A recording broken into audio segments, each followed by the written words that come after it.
This week we caught up with a couple of guests who came to town for Adelaide's Anime and Video Game Festival, AVCon. Chris Pope, the Space Pope, is a US game developer currently hard at work on nostalgic point-and-clicker Space Venture. And while you might not recognise Steve Downes' face, you'll certainly know his voice as we chat to the man behind Master Chief. This is Player Attack.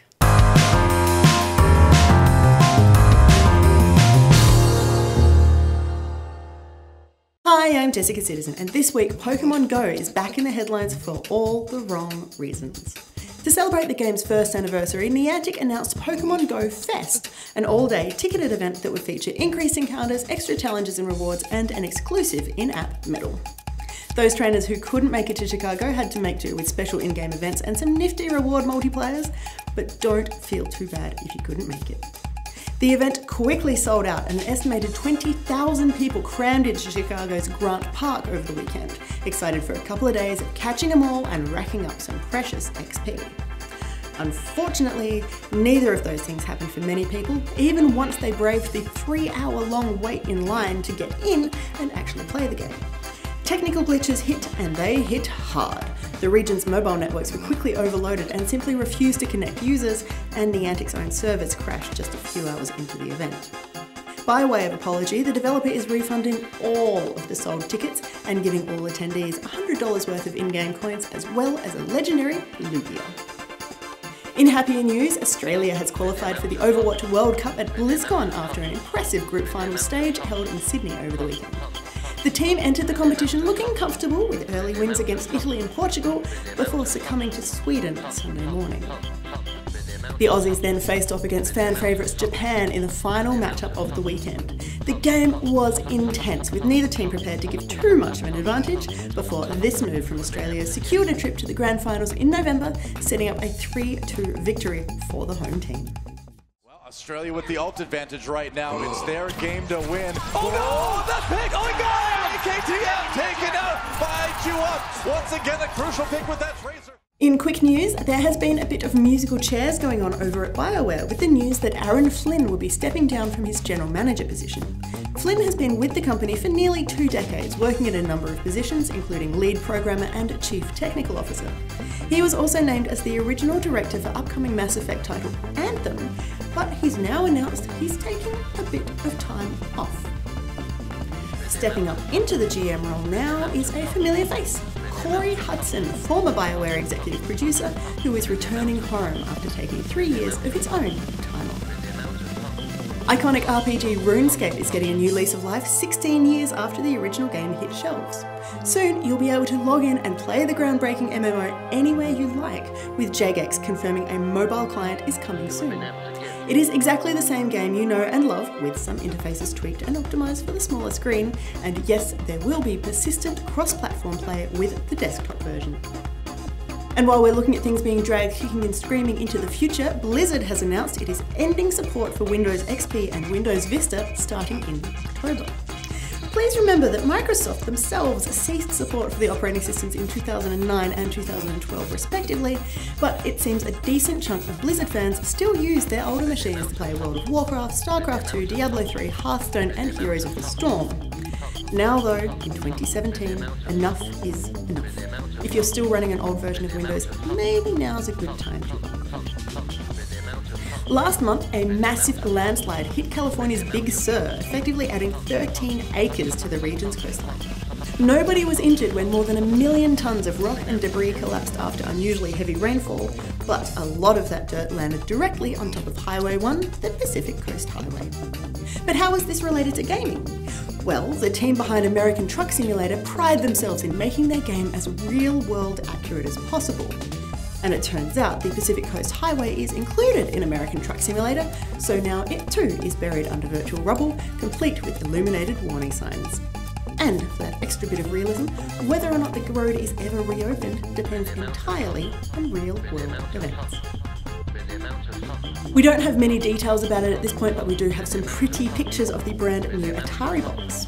The new machine has been inspired by classic Atari elements, including that iconic wood grain, but it's been bumped into the 21st century with HDMI and USB ports as well as an SD card reader.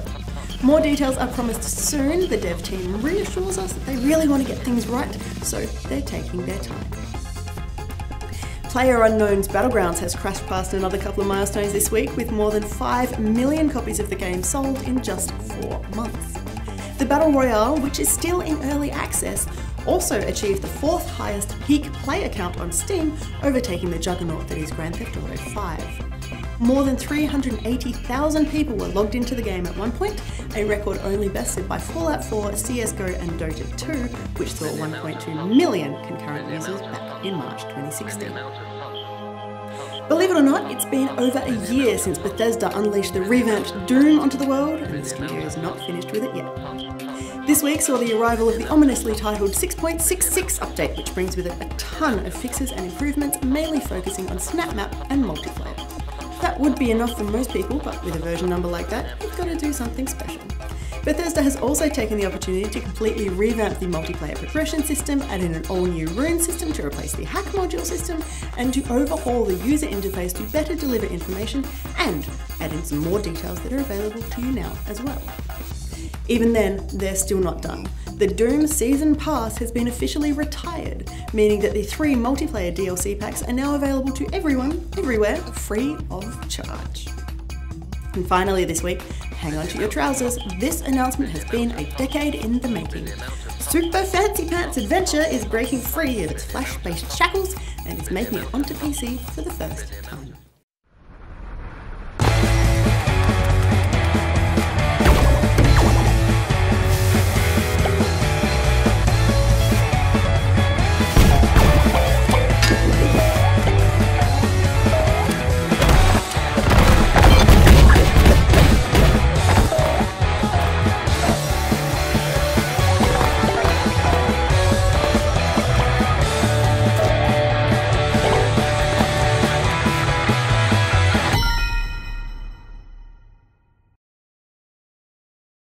Sit tight, Pants fans, this one is due to hit Steam in August this year.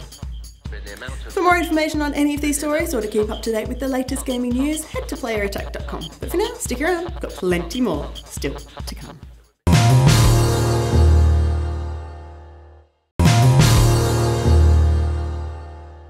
It is my very great pleasure to be standing here with Steve Downes, who you may recognise as soon as he opens his mouth as Master Chief from the Halo series. Welcome to Adelaide. Hi, excuse me. Hi, Jessica. How are you? It's great to be here. Thank you for having me.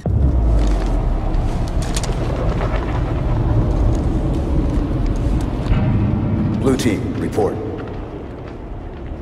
Sierra 117 to blue team, report. Sierra 117, does anyone copy?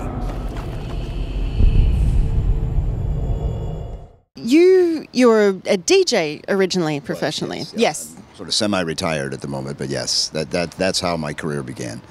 And then from there, then you got a voice acting part in a small game. Yes. What about if people haven't heard about this game? What is this game? The game, oh boy, you're going to ask me in, suddenly I remember. Septerra Core was the name of the game. It was a small PC game that I would recommend nobody buy. Even if you can buy it, please don't. But it was my entree into the video game world, and the guy who was part of the production team and cast all the voices, a guy by the name of Marty O'Donnell, ended up being a year later doing that very same thing for Halo. So it was my introduction to him. It was the first chance we had to work together, and you know, from small things big things come, and that was certainly what happened there. Daskius has grown tired of the Emperor's meddling. So we were successful in stopping Daskius' lenses? Partly. Enough light was brought into the core to upset the balance of the world. The core is unstable. The rotation of the world's shells has been sped up. What does that mean? Calculations place the next conjunction to within weeks. Weeks? What happened to years? Because Daskius has interfered with the natural course of things, the intricate clockwork of the planet has been upset. The next conjunction will be our last. Afterwards, the planet will continue to speed up its rotation, faster and faster, until we are all destroyed. So you were effectively hand-picked to play the role of Master Chief? Well, what's interesting is, I mean, I do a lot of voiceover acting. Most of it is commercial and narration, but and obviously Halo was the biggest voice acting job I ever had, and the only one I never auditioned for, because Marty heard me on the radio and decided that I might be, you know, good for the role of Master Chief. So no, there was no audition process. I just came in and we just started working, and here we are 15 years later, and it's still rolling. So pretty amazing. Did you ever think 15 years ago that this one-off gig that you got roped into would ever end up where you are now? Not only did I not think of it, Bungie did not. I mean, we were all caught completely by surprise. You know, when you do a voice acting job, and I was telling somebody this earlier, it's very much of a solitary kind of experience. You're in a little soundproof booth. There's an engineer and a director, maybe a writer on the other side, and that's so you're working very much alone. And recording Halo was like that, and at the time it was just another gig. It was a fun job, and I was excited about doing it, but I had no idea that this was going to be a career changer. And it took Halo 1 took, I think it was a 2-day session, and that was the end of it. And I was completely unaware of the success of the game for maybe 6 months after that. And then I stumbled onto, I was at a friend of mine's house, and their kids were playing the game. And as with most voice acting jobs, at least my experience was, once you're done, you sort of forget about it. And I did forget about it. And I was walking through their living room one morning, and they were playing Halo, and I was like, you know, I think I voiced a character in that game. And the kids were, you know, like this, what? And I said, who? And I said, well, you know, I can't remember his name, but I think he was sort of the main guy. And they said, Master Chief. And I said, yeah, it was Master Chief. Well, within literally 15, 20 minutes, there's 30 kids outside my friend's door, all carrying copies of the game or an Xbox wanting it to be signed. And that was my aha moment, where it was like, oh my God, we've caught a tiger by the tail here, and the rest is history. It's a bit of a different reaction to being that guy from the radio. Completely different. They were totally unimpressed with my radio career. You know, he would say, you know, Steve, I was down in Florida and I live in Chicago, and he would say, you know, Steve's an on-air DJ in Chicago. And these kids are like, yeah, so. And, you know, sometimes he voices commercials. You might hear his voice on TV. Completely unimpressed. Master Chief, another story. My stock went way up. Let's put it that way.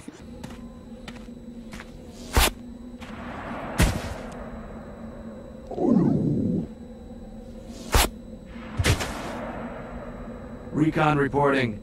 Hostiles have been neutralized. Say again? Over. The drop zone is clear. I repeat, the drop zone is clear. Unlike a lot of video game actors, I don't do a lot of different voices. You know, a lot of the guys, some of the real big talent, you know, will do, you know, they have a whole chest full of voices they can draw from. What you see and what you hear is what you get, pretty much, from me. So, although if I had a nickel for every time I've tried out for a Star Wars character in the Star Wars video, I'd be a rich man just from the auditions. But I've never booked one of them, because I think it's always, oh yeah, that's Master Chief. But, you know, they don't want Master Chief. So, but as I said, if you're going to get stuck with one character, let it be that one. So I'm very happy about that. Have you sighted the chief? Negative, sir. I think we lost him. Not yet.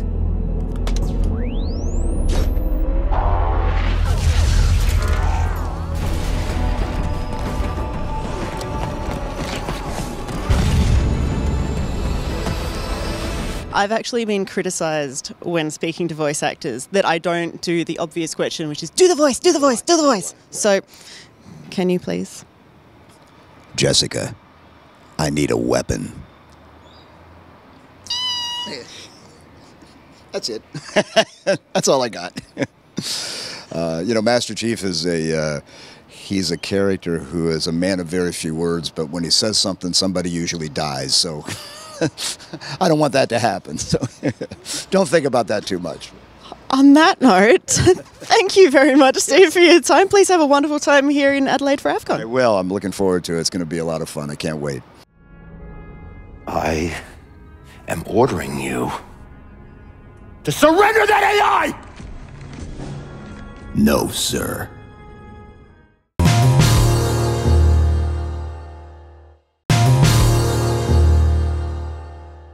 I'm Chris Pope, known by the fans of the stuff I'm involved in as the Space Pope.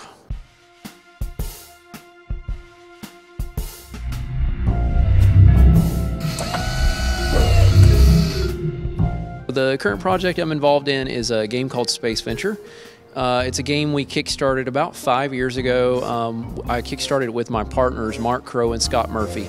They're known as the two guys from Andromeda. They created a series of games called Space Quest back in the day from a company called Sierra.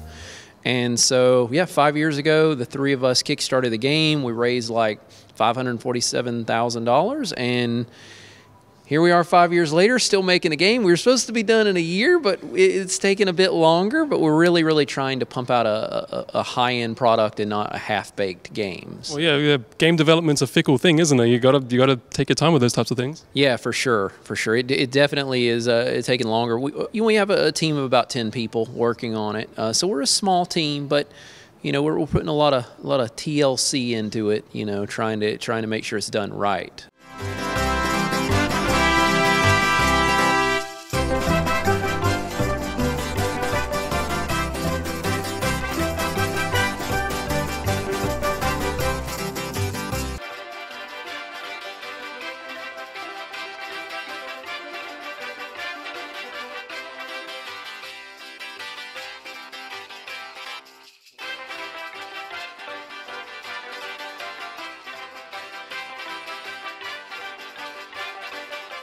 So what's your role in the game, and what type of game is it?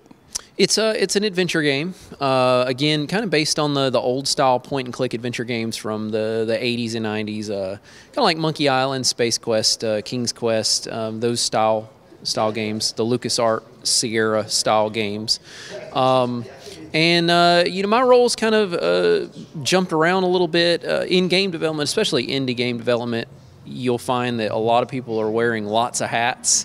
And so I'm partly the face of the company. I do a lot of their promotions, but I'm also a programmer. I'm partly a producer. I do the PR. So quite a few different things. I've voiced a character in one of the little games we released, and probably do some voice acting in this game as well. So a bunch of things, but mostly the hat I'm wearing right now is the programmer hat lately. You're doing some of the programming for the game and putting the game together and making sure it's doing what it's supposed to be doing. Okay, so what made you guys want to kickstart a game like Space Venture, considering it hasn't had a game for, what, 20 years or something like that? Yeah, over 20 years. It all started with Double Fine. Double Fine Adventure with Tim Schafer.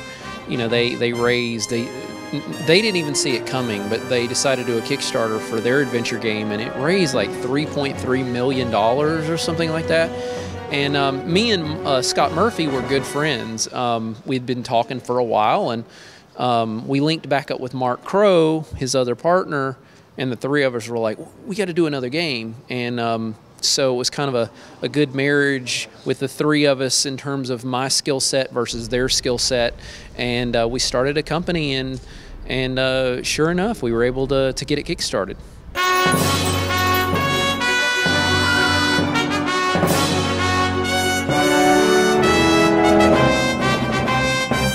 I was one of those guys that growing up, I knew without a shadow of a doubt I wanted to be a game developer. As they say, I wanted to be a game developer before game developers were cool, you know, that kind of thing. But yeah, I knew from an early age I actually wanted to work with Sierra. So I was, you know, going to school, preparing to go to college for game development, and I was going to hike myself over to California and join Sierra. And about the time I graduated high school, the company went under. So I took a few different paths and found my way into the industry a different route. Mainly by just meeting people and networking. And I did study game development a little bit as well, and jumped at my first opportunity to get into it. I didn't waste any time. Mayday, mayday. Yeah, go down. Repeat. Yeah, it's down.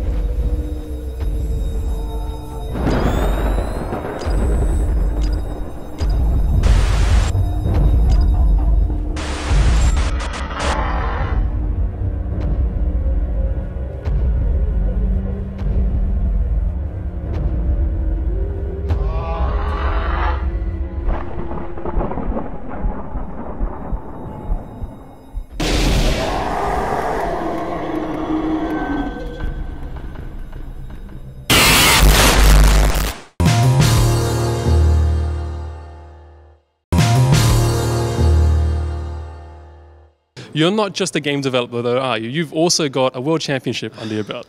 So, can you say us a little bit about that? Yeah, so in the early 2000s, I used to collect arcade machines. This was before my kids were born, okay? I like to think of it as like, you know, how people collect old cars and they repair them. Well, I used to do that with arcade machines from like the 80s and the 90s. I had like Pac-Man and Galaga and Joust and, you know, all these games. And I had like 15 of them at one time. One of them was Pac-Man. And so I got it in my head. I was like, you know what?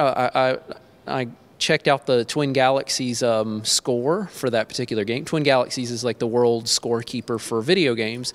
And I was like, I think I can beat that. And so, I practiced and practiced for a couple weeks, and sure enough, I broke the record. And I ended up videoing myself, and I submitted it in. And Walter Day, the chief scorekeeper, got back to me, and he's like super excited. He was like alert and press, and kind of got my name out there a little bit. And that's sort of my first experience in just the entertainment industry as a whole.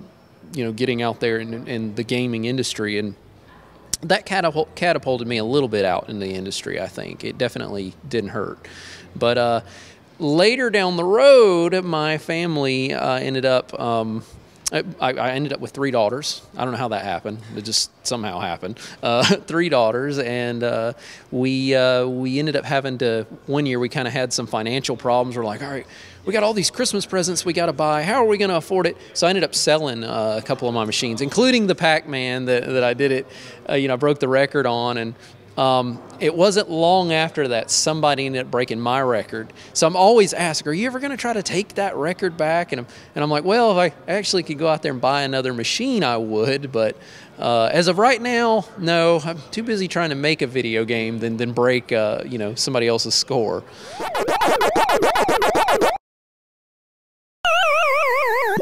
So you say that was sort of your first time that you got noticed within the games industry, right? So does that mean that from there you kind of used that to kind of press yourself a little bit harder and get into things like game development? Yeah, definitely.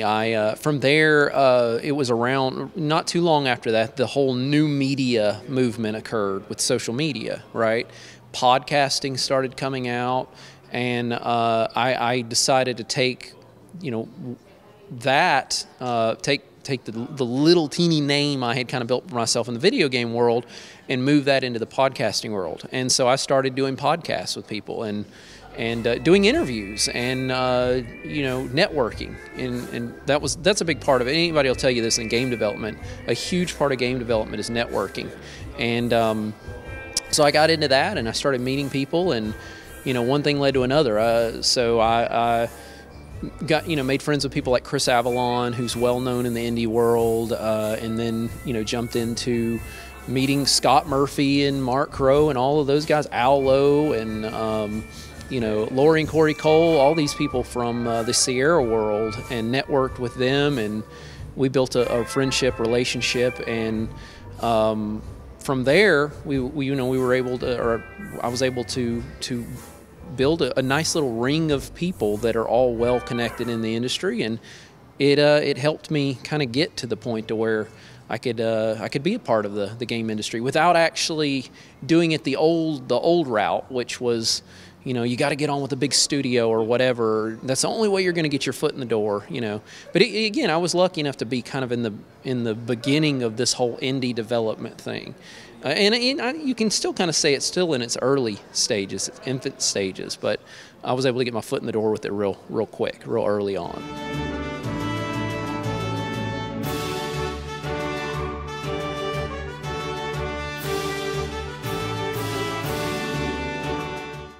And that's about it for this edition of Player Attack. Thanks for watching. Next week, we're looking at more of the gaming content fresh from AVCon. More than 50 titles were featured in this year's Indie Games Room, and while we couldn't chat to all of them, we can tell you about our favourites.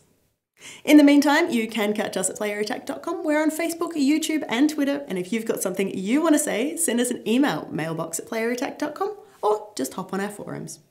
Also, if you want to support Player Attack, you can find us on Patreon and help us bring you the latest in gaming news, plus all these wonderful interviews and reviews from the world of video games. Till next week, I'm Jessica Citizen, and this is Player Attack.